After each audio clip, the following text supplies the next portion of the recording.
Okay. Alright. What makes a person who they really are? You see, the answer to the question, who is Ben, really has to do with what has shaped me to be the person who is standing in front of you here today. A person's self, from the perspective of others, is really shaped by their experiences, their relationships, and their environment in their own past. And in that way, my perspective is tied irrevocably to what I have experienced, my memories, my mannerisms in my own past. Now, like every other story, that past has a setting. And to me as a young adult, the environments of my past are the environments of childhood. They're school and home, mostly.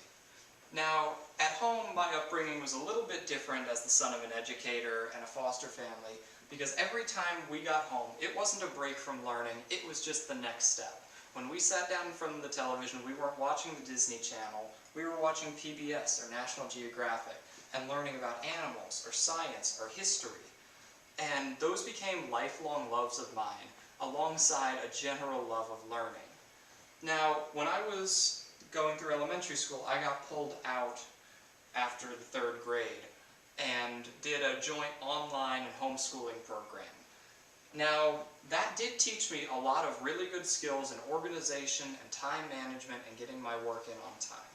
However, it also cost me the social capital that a lot of kids start to accrue through their late elementary school, early middle school phase. So when I went back into the middle school and high school arena, I didn't have any of those friendships, any of those foundations, and had to learn how to be adaptable and build myself from the ground up in a situation where I don't know what I'm doing. Now, while those long-form developments were able to happen throughout my childhood, through middle school and high school, I really had a few formative experiences that really started to test my mettle and show me who I was. One of those experiences is on our annual camp up in the mountains with our Boy Scout troop. I was put in charge of the whole troop for the whole week.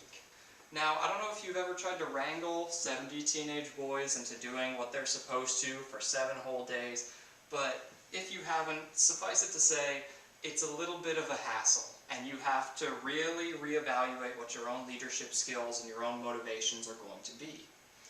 And for me, I learned really how to work under pressure and keep calm in emergency situations, and start realizing that's what I wanted to do with my life, is to help people and go into those stressful situations where most would freeze.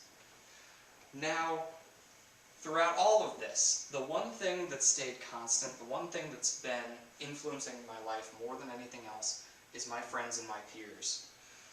Whenever I'm in school, I am slowly starting to mimic their mannerisms, the way they talk, the slang they use, the way they style their hair. I become part of a social unit. And so my classmates and my peers have really shaped the superficial me, the one that's talking to you right now, in a way that not a whole lot of other things have. Now, of course, this is a 5-minute speech.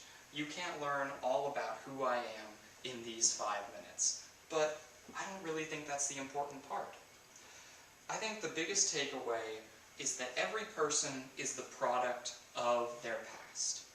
I am Ben French, but I am also more adaptable and more enthusiastic about learning because of the environment I grew up in. I know more about myself as a leader because I went through those situations as a Boy Scout.